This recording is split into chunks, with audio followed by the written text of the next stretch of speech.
Você trabalhou com a urbanização das favelas em Salvador, com as escolas no Rio, em Salvador, e trabalhou com favelas, com periferias, com marginalidade, em certo sentido. Agora, favela é um tema que é um objeto para assistentes sociais, ou para a polícia, ou para o exército. Como é que o arquiteto deve tratar este tema? Eu acho que é claro que aí eu tenho que um pouco montar essa resposta em função da minha experiência. Exatamente. Que você colocou, né?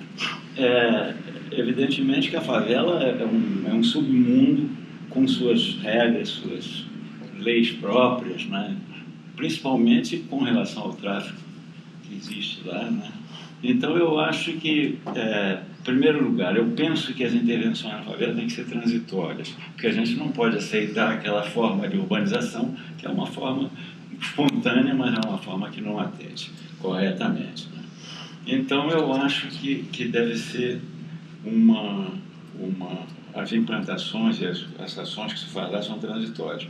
Eu tive a oportunidade de fazer ações transitórias, por exemplo, de drenagem, e isso convivendo com a população. É impossível a gente atuar numa favela sem conviver com a população.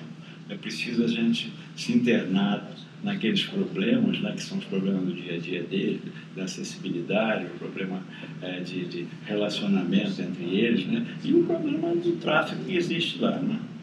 Então, é uma coisa terrível, é muito difícil. Agora, sob o ponto de vista da ação do arquiteto, né, eu preferia me remontar a uma proposta mais recente que foi feita por Minha Casa Minha Vida. Eu acho que é possível a gente reorganizar favelas com uma proposta que seja mais razoável, sem retirá-los daquele local. Porque o local em que eles vivem é o local em que eles se relacionam, que eles têm uma condição de vida melhor, né? Porque, naturalmente, os filhos, as creches, as escolas, são todas questões ali vitais para a sobrevivência da família, né? E eles montam essa forma de viver, e é impossível a gente, de repente, tirá-los para jogar no outro canto, né? Então, eu acho que a ação do arquiteto devia... Hoje, eu penso um pouquinho diferente. Naquela época, eu achava que devia ser exclusivamente transitório. Então, fazer uma escola que depois pudesse desmontar. Hoje, eu penso que é possível fazer, por exemplo, a proposta Minha Casa e Minha Vida, né? Que seria você, gradualmente, mantê-los no lugar em que eles estão, mas reurbanizar, criando, através da tecnologia, recursos que possam favorecer aquele tipo de implantação. Quando a gente pensa em favela, em São Paulo as favelas são um pouco diferentes, mas eu, quando penso em favela, eu penso nas favelas do Rio e de Salvador, que são sempre encarapitadas nos morros, né?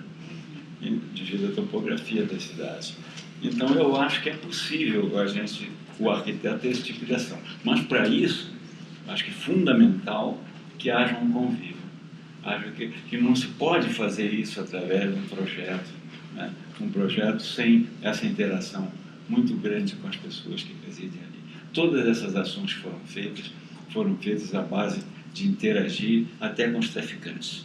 Senão não se fazia obra nenhuma lá. Por exemplo, era impossível implantar uma escola, né, num morro daqueles sem a gente se relacionar com os traficantes, porque eles é que têm ali uma autoridade maior sobre aquilo. Então, eu acho que é uma ação... Eu entendo que a sua pergunta, Hugo, eu estou traduzindo assim: como o arquiteto deve agir profissionalmente, né, para atuar na favela. Quer dizer, eu hoje acharia isso. Eu acho que não através de uma intervenção exclusivamente transitória, quer dizer, fazer uma escola que daqui a 20 anos não sirva mais, ou fazer um tipo de drenagem que favoreça atualmente, mas que pela tecnologia usada a gente sabe que não vai durar muito, essa coisa. Hoje eu tenderia a fazer uma ação mais profunda, né? Mantendo sempre as populações naquele local. Você acha que o arquiteto, nessa atuação, deve transformar o lugar? Transformar. Quer dizer, transformar não radicalmente. Quer dizer, se adequar a uma transformação que seja absorvida por aquela população que mora ali. É isso que eu acho que... Por exemplo, esse projeto Minha Casa Minha Vida, o tipo de projeto que eu fiz é exatamente o que eles fazem, foi inspirado no que eles fazem atualmente, que eles fazem um pavimento, depois fazem um outro em cima, 2, 3, na topografia de Salvador isso facilita, que o morro tem uma estabilidade muito boa, né? Então eles fazem primeiro uma casinha, depois fazem os quartos em cima, depois fazem um escritório em cima e outros quartos em cima, então vão a 4, 5 pavimentos. E essa foi a proposta, quer dizer, a proposta foi fazer um tipo de habitação geminada, né, que atendesse essa condição. Para isso, é claro que tinha que se usar uma tecnologia mais leve, né, de acordo com o suporte do terreno, em aço, usando o aço como estrutura, né. Então, é uma intervenção, eu não diria mais transitória, mas é uma intervenção, pelo menos, com uma certa qualidade que poderia subsistir por mais tempo. Eu acho que isso deveria ser uma atuação do arquiteto nas favelas. E eu acho que é possível. Infelizmente, a proposta Minha Casa Minha Vida, ela não se consumou devido a problemas políticos, mas não por problemas técnicos, né? Ela poderia se consumar. Chegamos a fazer uma implantação num sítio lá bem adequado, né? Mas não foi para frente. Mas eu acho que se eu tivesse que repetir, eu repetia essa proposta ainda hoje, que eu fiz há uns 3 anos atrás. E os jovens, estamos falando para arquitetos uma revista do CAL, você acha que os jovens, que tipo de atuação os jovens deveriam ter nesse âmbito, nesse cenário? Eu acho que a gente teria que ter, primeiro, eu não acredito que as firmas construtoras, de um modo geral, né, elas absorvam esse tipo de proposta, né? Então, em primeiro lugar, eu acho que os governos é que deviam estimular uma proposta desse tipo. Foi a minha tentação, inclusive o Instituto Habitat foi isso. Era congregar uma série de profissionais, inclusive muitos jovens, como fizemos por exemplo, as escolas do Rio, nós tínhamos 50 profissionais jovens que se habilitaram a montar aquelas escolas, iam para as favelas, montavam aquelas coisas, eram 50 profissionais recém-formados. E eu acho que se essas iniciativas, se o governo tivesse vontade de praticar uma iniciativa dessa, eu acho que os jovens deviam ser absorvidos, né? Porque eles têm, inclusive, sonho, coisa, se entregam a uma proposta. É uma coisa até bonita de se conviver. Porque a falta de iniciativa não é deles, é o governo que não dá governo. condições. Agora, eu tentei, por exemplo, nessa condição do Instituto, tentei que o governo se comovesse, mas não consegui. Não consegui. Em outras épocas conseguiria, mas agora não consegui. Apesar de ser um governo do PT.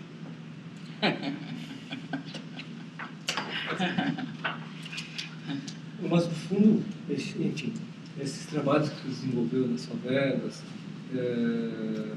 foi com o Darcy, que criou as escolas, o Brizola que deu esse apoio, ou mesmo em Salvador. Foi o Mário Kertz. Que tipo de governo é esse? Que poderia embarcar numa proposta dessa? Eu acho que qualquer governo, eu acho que criar essas condições não é difícil, não. É uma coisa... Agora, os políticos hoje eles não têm mais esse idealismo, eu acho que foram perdendo gradualmente esse idealismo. É vontade política. Vontade política, né, que não há mais. Né? Naquela época eu me lembro que as pessoas queriam fazer fábricas, né, e nós fazíamos fábricas. Né? Quer dizer, Salvador mesmo. Agora, falando numa proposta desse tipo, a que mais me comoveu profissionalmente foi a de Abadiânia, né? Porque ali, além da gente conviver com uma população muito carente, uma população que não tinha já aqueles vícios dessas comunidades dentro das grandes centros urbanos, né? Era uma população mais virgem, que podia ser trabalhada, podíamos, né? E aquela experiência para mim foi muito mais rica, né, de convivência, né, do que nas favelas do Rio ou de Salvador. Né? Mas a Abadiânia acabou por causa de... Acho que eu ainda estaria em Abadiânia se o Brizola não tivesse inventado a fábrica de escola do Darcy. Acho que a Abadiânia foi uma experiência, porque essa sim, eu acho que está, vamos dizer, ao alcance de qualquer estudante, se quiser. Né? Tem uma opção de cidades pequenas, assim, que se pode atuar de uma forma mais direta. Né? Mas desde que o prefeito seja sensível, senão não é possível. Né? Então, tudo acaba numa vontade política. Tentando, quando ainda nessa área aí do exercício profissional, como você define a profissão do arquiteto? Basicamente, eu acho que o arquiteto nunca há de deixar de ser o construtor. Né?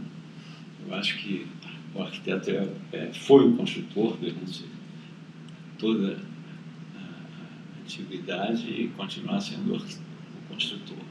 Acho que se ele perder essa condição, a nossa profissão ela vai entrar num declínio total como está atualmente. Eu acho que hoje nós vivemos um momento difícil para a arquitetura, porque o arquiteto está se preocupando muito pouco com a construção, né?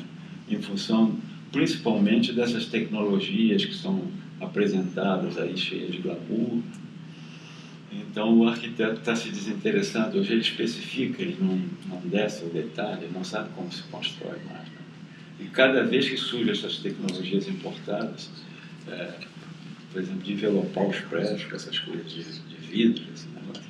Então hoje falam, essa tecnologia foi inventada na Alemanha quando houve a incorporação da Alemanha Oriental. Eles queriam mudar a cara dos prédios, então os alemães inventaram essa coisa de envelopar os prédios para mudar simplesmente a cara deles. E estão nos vendendo essa tecnologia hoje. O prédio por dentro é uma porcaria e depois eles lançam uma estrutura metálica por fora e põem mármore, põem vidro, o que você quiser. Né? É uma tecnologia de envelopar o prédio que eles chamam.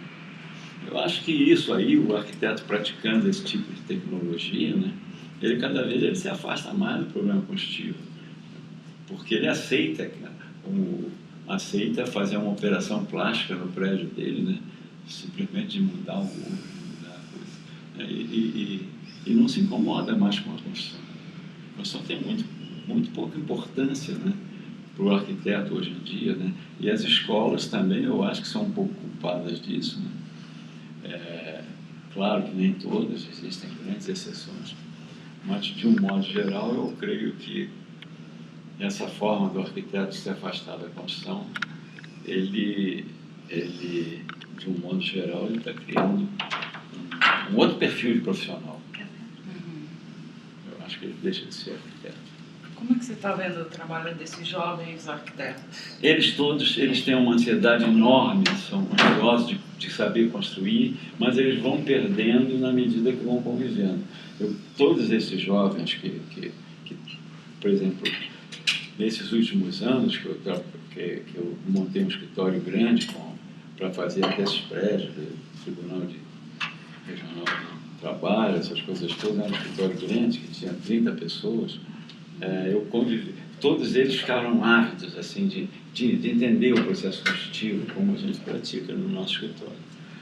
E todos muito envolvidos com o problema de construção, eles sempre iam para o CTRS, na época que eu estava lá, né, com um interesse enorme no aspecto construtivo. Então, acho que eles têm, mas se as escolas e se depois o próprio meio não oferece condições de desenvolver, eles acabam embarcando no computador, de fazer maquiagem, essas coisas que estão acontecendo hoje em arquitetura, que eu acho que é um desastre.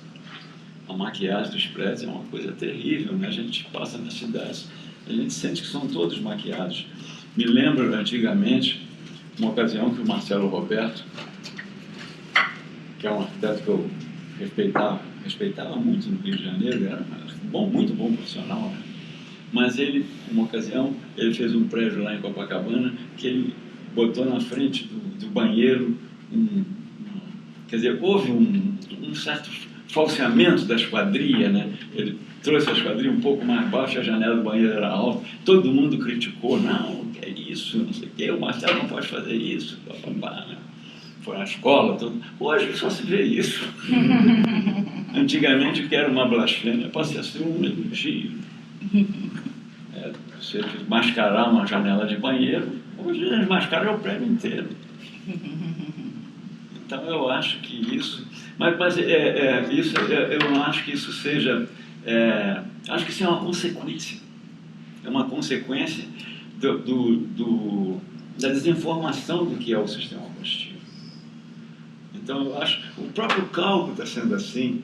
Os calculistas não têm mais aquele interesse, né, de desenvolver uma nova forma. Não, é difícil. O Roberto Vitorino, por exemplo, apesar de todas as dificuldades que a gente tem de trabalhar com ele, ele tem esse lado de se aprofundar, de querer entender a estrutura que ele está fazendo, né? Então, eu acho isso tão importante também no calculista, né? Eu acho que esse diálogo que tem que haver entre os arquitetos, o calculista, o instalador, acabou. O arquiteto faz um prédio e depois o instalador faz a instalação independente do que o arquiteto propôs, né? E as coisas são tratadas assim separadamente, é tudo fragmentado. É o mundo que a gente está vivendo da fragmentação, né? Eu acho que isso é uma tendência da especialização, do conhecimento que se aprofunda, que se diversifica, mas eu acho que nós, como generalistas, o arquiteto como generalista, ele não pode deixar de integrar essas informações. Ele pode até não saber, mas ele tem então que desenvolver uma capacidade de integrar essas informações e continuar coordenando, que a função dele é coordenar. Como ele pode abrir mão da sua função mais importante, que é de coordenar o todo da construção? Como é que ele pode fazer isso sem dialogar com o calculista, sem dialogar com o instalador, né? E sem ter um diálogo, porque isso é que eu acho que e o que está havendo é isso, que falam línguas diferentes, né? E não querem se falar, não se conversam mais. E essas tecnologias de prontas, assim, que vêm importadas daí, eu acho que também atrapalham muito. Atrapalham muito. E do acompanhamento da obra? Eu acho fundamental, acho fundamental. Antigamente eu achava que tinha que acompanhar a obra, agora eu acho que tem que fazer. Estou ficando cada vez Já não é mais só acompanhar. mais radical, eu acho que agora tem que fazer, porque infelizmente as empresas construtoras não têm mais aquele interesse de fazer uma coisa melhor, tem interesse só do lucro. Então o diálogo está muito difícil com as empreiteiras. Para você ter uma ideia, nessa obra do TRT, a empresa que foi fazer lá, ela foi, em consequência do projeto estar muito bem detalhado, ela teve que ser expulsa da obra e declarada inidônea. Isso é uma coisa ruim, né? Para a gente ver como é que o relacionamento foi difícil, né? Essa empresa ser declarada inidônea, né? Porque ela entrou realmente para tumultuar, não entrou para fazer a obra. Então, essas dificuldades que hoje em dia a gente tem para lidar com uma obra, é preciso fazê-lo. Por isso é que a nossa igreja lá, a gente prefere fazer. Para defender o cliente, não é outra coisa, não é para defender a gente também, claro. O detalhamento do projeto, essa parte do projeto executivo, que hoje muitos arquitetos, acho que o Haroldo até tinha colocado isso hoje, acho que o trabalho dele, o arquiteto termina quando aprova o projeto da prefeitura, e daí esquece. Esse detalhamento do projeto, como é que você vê a importância desse detalhamento assim, para com uma norma de projeto de arquitetura? Olha, eu acho, por exemplo, nisso os países todos da Europa fazem esse tipo de detalhamento executivo, né? Eu acho que todo arquiteto tem que fazer, ele não pode fugir a isso, né? Faz parte da profissão dele levar o projeto até as últimas consequências. Então, o que eu chamo de detalhamento não é um detalhamento de desenho, né? É um detalhamento aprofundado que o sujeito conhece todas as etapas da obra e sabe como fazer, né? Ninguém pode desenhar aquilo que ele não sabe como se faz, né? O desenho é um resultado de uma pesquisa, de uma informação que o sujeito tem de como aquilo vai ser feito, né? Por exemplo, essa estrutura que nós estamos conversando agora dessa passarela que vai passar por cima do centro histórico, por cima de casas, por cima de tudo, né? O detalhamento dessa estrutura, né? Ela tem que ser feito levando em conta as condições muito diferentes de obra que se tem, né? A ponte tem que passar por cima das casas, não pode cair um negócio e derrubar uma casa, né? Então, esse tipo de rigor no detalhamento, né, Tem que haver, né? A estrutura ela não pode ser pensada como uma estrutura que se faz aí e depois se executa de qualquer forma. Né? A estrutura tem que ser uma estrutura que tem que ser montada por cima das casas, né? Como uma ponte que às vezes é montada por cima d'água. Né? Então eu acho que isso aí requer um detalhamento diferente, uma proposta diferente. A proposta que eu fiz de uma ponte estaiada não foi apenas pelo vão, mas foi pela condição de execução. Né? Que o projeto estaiado foi feito rigorosamente levando em conta a montagem, principalmente a montagem. No CTRS, por exemplo, as nossas estruturas todas eram montadas em função da carreta e do caminhão. Ninguém pode pensar em fazer uma peça que depois não cabe no caminhão.